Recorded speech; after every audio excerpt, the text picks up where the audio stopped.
I love how women have decided to be single and not have kids because now the world can go extinct.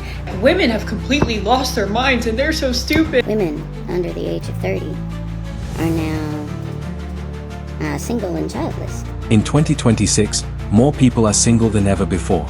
More independence, more choice, more control. On paper, it looks like progress. But behind the scenes, something isn't adding up. Because the outcomes people expected aren't matching reality. What if the outcome nobody planned for is already here? Stay with us till the end, because what's really driving this shift isn't obvious, and most people are completely missing it.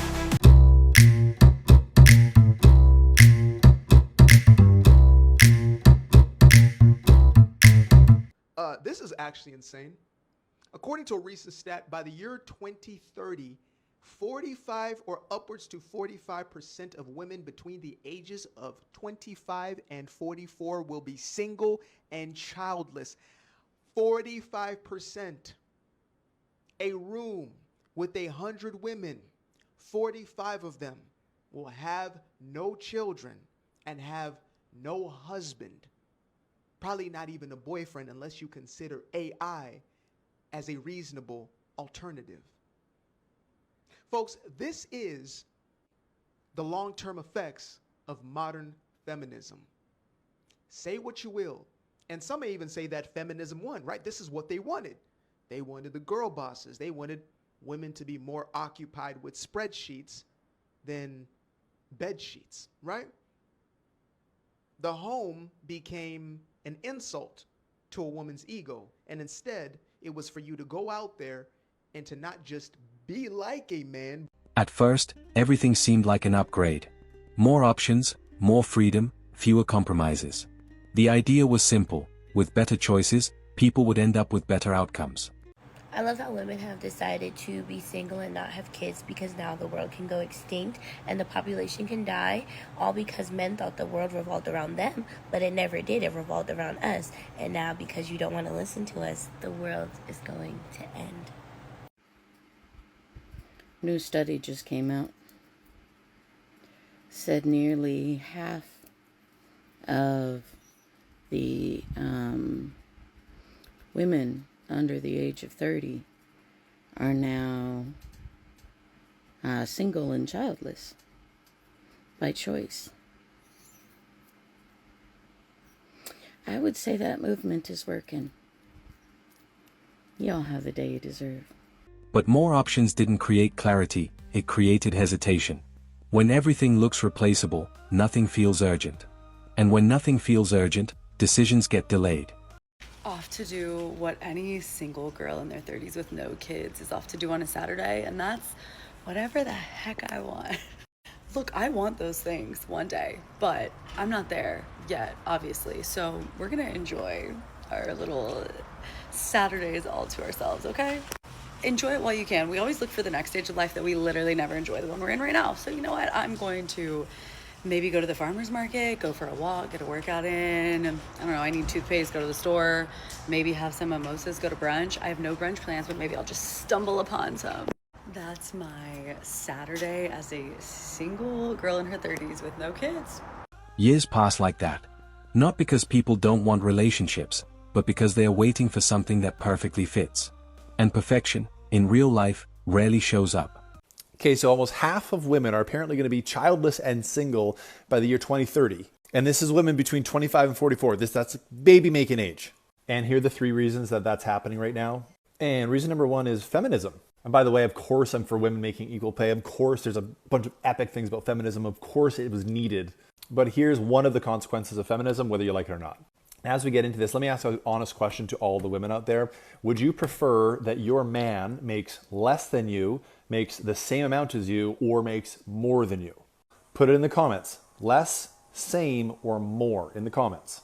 Of the last 20 women that I asked this to over the last week, there was one person who said the same amount or more. Everybody else said they would prefer their man to make more than them. And I think that's valid and fair, and it just is that very rarely, if ever, I've never heard a woman say they want their man to make less than them. So pre-feminism, you got a bunch of women making less than men. Therefore, there's a large amount of men that fit that requirement of a woman wanting a man to make more than them and fulfill that need of the man providing and protecting. And then as feminism progresses and equal pay progresses, you got more women making the same amount of men, making the pool of men that make more smaller. To where we're at today, where women are by and large making the same amount as men, making it a lot harder for a lot of women to fulfill a biological need that they have. Now, a second massive contributor to this tsunami of singleness is, we'll call it the Orrin effect. Imagine this star as a pea, where you have a generation of men that literally grew up on this stuff. This is what they started seeing when they were like 12 years old. I'm 42. The extent of my exposure to Orrin was a friend finding a VHS tape in his dad's closet, which still scars me to this day. Think 70s shag carpets on humans. Moving on. So this Orrin effect not only leads to men not treating women with dignity and respect, or taking any of their needs into account in the bedroom by and large, but it does something that no one's talking about right now, which it actually satisfies a percentage of a man's needs. Here's what I mean.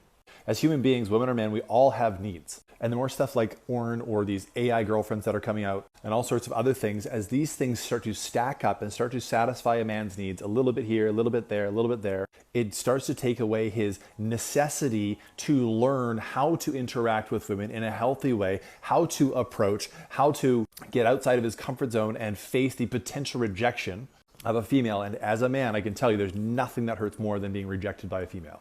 So that leads to even less guys being in the dating pool again, and women just not being that happy with the guys that are left.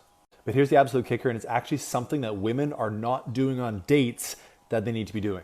I've got a client who specializes in helping women over 40 find their soulmate in 6 dates or less. So she's got an 80% success rate at finding women over 40 their soulmate in 6 dates or less. And here's the number one reason that she's so successful.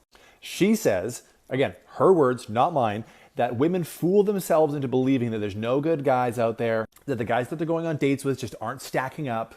And she says that in reality, it's the questions that a woman asks on a date, or more importantly, the questions a woman doesn't ask, that lead to a woman not liking the person that they're on a date with. She told me that women just don't know how to ask the right questions that will actually elicit a man's passion, what he stands for, what he would die for, what makes him him. All the things that a woman would eventually fall in love with. But rather than that, a woman hops on a date and they're like, yeah, what do you do for a living? And do you have siblings? And all these boring questions that don't elicit a man's heart. And she says when they start to ask the right questions, you'll start to get the right responses that will give a woman an opportunity to fall in love with that man. So if you're a single man or a single woman right now, put the number one cause of that in the comments right now, and that'll help me with part 2. Put it in the comments and follow for more. At the same time, participation started dropping. Fewer people approaching, fewer people committing, more people stepping back. When both sides hesitate, nothing moves forward. Let's talk about dating in 2026 because boy do I have a few things to say about this. Alright, buckle up because we're going to get right into my story time. Let's go back to age 12. This was when I had the 15-year plan. I knew exactly what was going on. I knew when I was going to get married, when I was going to get engaged, when I was going to get a boyfriend, and so on and so forth. So, I'm thinking high school, cool, date a little bit. I'd say 22, you know what I mean? Have a serious boyfriend, date for a year, maybe get engaged by 23, 24, be engaged for a year or two, married around 26. Like, I was like, this is, wow. I remember being little and being like, 24, I'm gonna at least have 2 kids by then. No, I'm just kidding. But I just remember being young and thinking that 24 was so old. And here I am, 24 without even step 1. I'm 5 years behind in the 20-year plan. But you know what?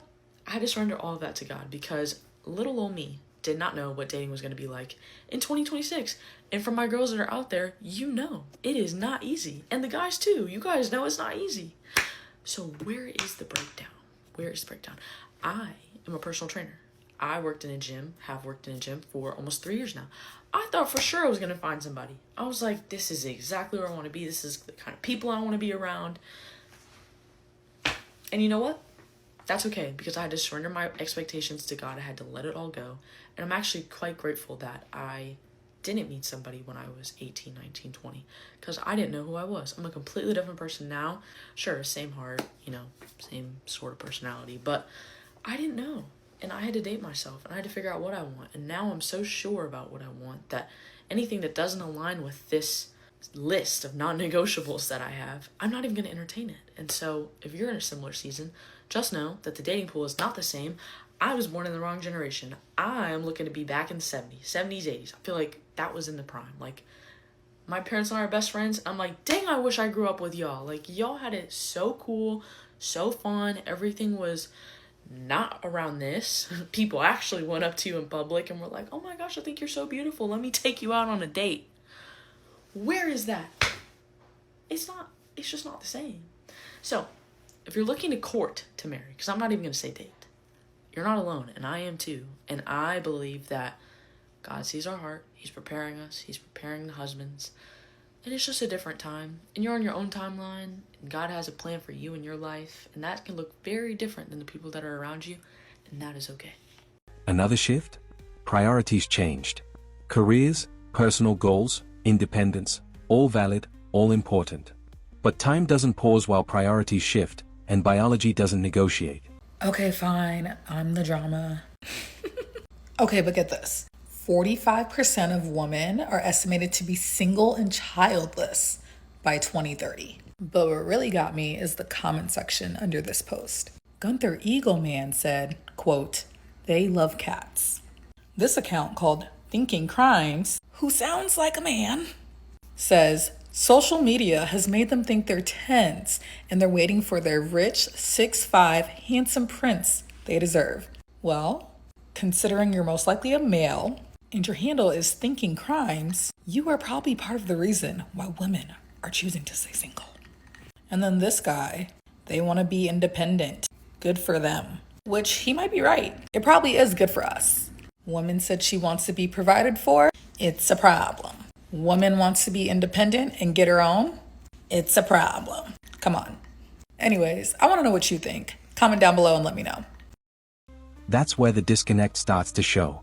Expectations stayed high, timelines kept moving, and the gap between the two slowly widened. So I came across this post about the US birth rate hitting a record low, and of course all of the comments from women are like, let's make it lower, go us, let's keep going, we don't want to have kids anyways, etc. and so forth. And all of the videos reacting to this post, right, are simply just like, women have completely lost their minds and they're so stupid. And yeah, some of them have lost their minds, but there's a bigger picture here, okay? If you want to know who or what is behind something, in this case, the declining birth rate, then you follow the money. And the truth is, the CIA has been funding anti-family, anti-marriage propaganda for a very long time. In addition to that, we are stuck in a forever two-income household system, which means a mother still has to work and then outsource taking care of that child to an institution. In addition to that, whilst our government sends billions of dollars to a certain foreign country so that they can have free healthcare, it costs multiple 5 figures for a woman to just simply give birth in the United States. In addition to that, living a life like Sex in the City has been glamorized, but marriage and motherhood has been demonized for the most part. Why do you think that in the garden the serpent went after Eve first? Women are far more susceptible to propaganda, so the playbook has always been attack women, make them think that they don't need men, that they just need to be independent,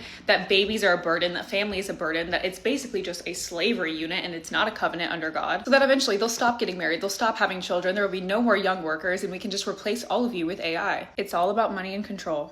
Meanwhile, many men adjusted differently. Instead of waiting or competing endlessly, they redirected their energy. Less chasing, more self-focus, more controlled environments. Some shocking truths that I found. Studies actually show that single, childless women are the happiest and healthiest population subgroup.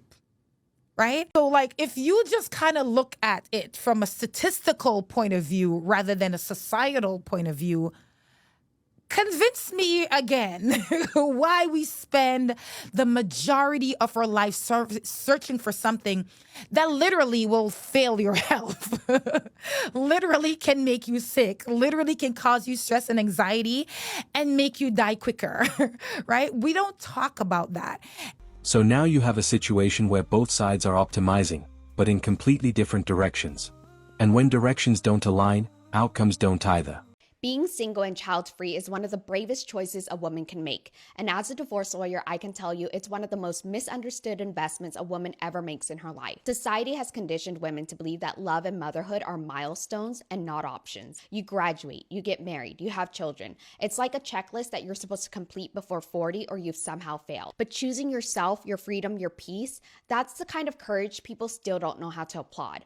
I've sat across from countless women in my office who checked every single box: the husband, husband, the home, the children, and yet they still feel empty. They whisper things like, I wish I'd waited, or I wish I'd done it differently. Not because they regret the love or the children, but because they never pause to ask, do I even want this right now? And that's why I say, being single and child-free isn't loneliness. It's clarity. It's knowing that happiness doesn't have to come with a last name or a nursery. It's the freedom to wake up and build your life on your terms, not on someone else's timeline. People love to say things like, oh, you'll change your mind, or you'll regret it when you're older. But do you know what I see people actually regretting? Rushing into marriages they weren't ready for, rushing into motherhood because everyone else was doing it, rushing into lives that don't fit them just to feel accepted. Peace is underrated and freedom is undervalued. And a woman who chooses both terrifies people because she can't be controlled, she can't be guilted, she can't be convinced that her worth depends on who she belongs to. The hardest realization isn't failure, it's timing.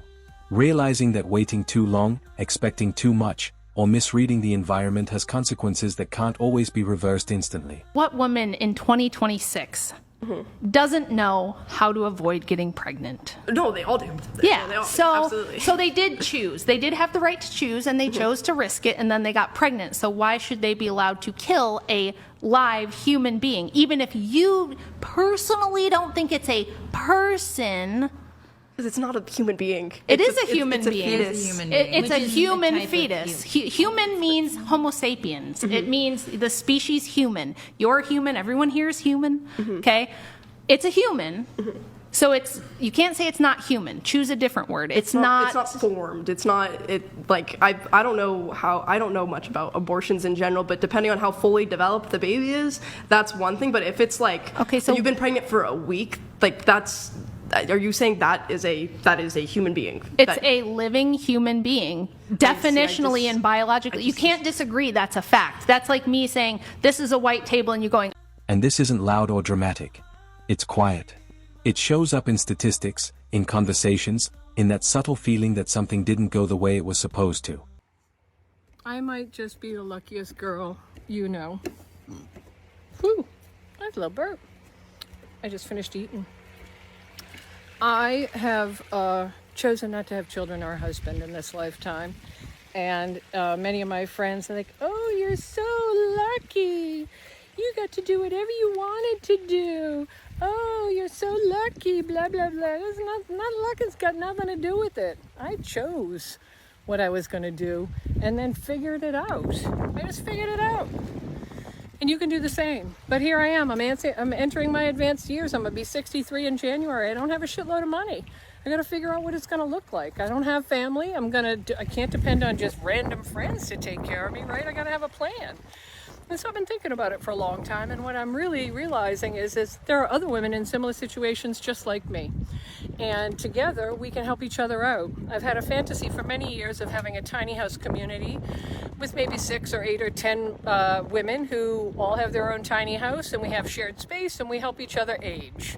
That to me would be great because I want to have my own space. I don't want to be living like a lot of people. So I'm calling it the Golden Girls 2025 version of making it work, figuring out how I'm going to make it work for myself.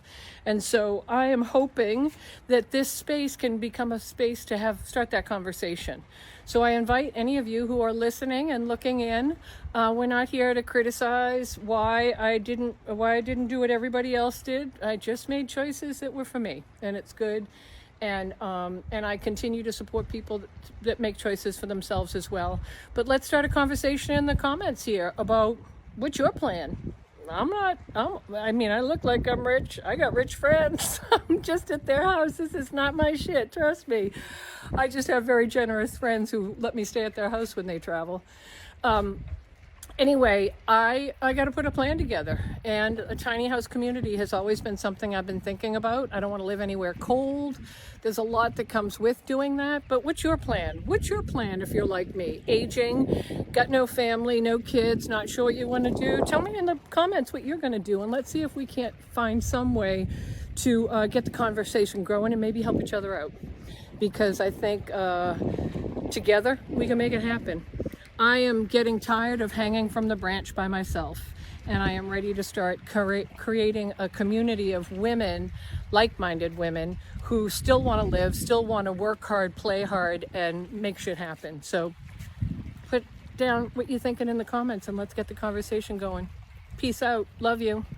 The uncomfortable truth? Modern dating rewards delay more than decisiveness. And delay, over time, changes outcomes whether people notice it or not. Women aren't having kids for multiple reasons. I saw a video that PBS put out basically talking about how the birth rate is at an all-time low. And I don't think it's just one factor. I think that there's multiple things at play here. The first is obviously that cost of living is completely astronomical. It is completely outrageous to live, even as a single person, even as a dink, dual income, no kids couple. It is astronomical out here. And it's not just rent, it's not just car payment, it's not just phones, it's the groceries. And every time you go to the store, it's more expensive than the last time you went.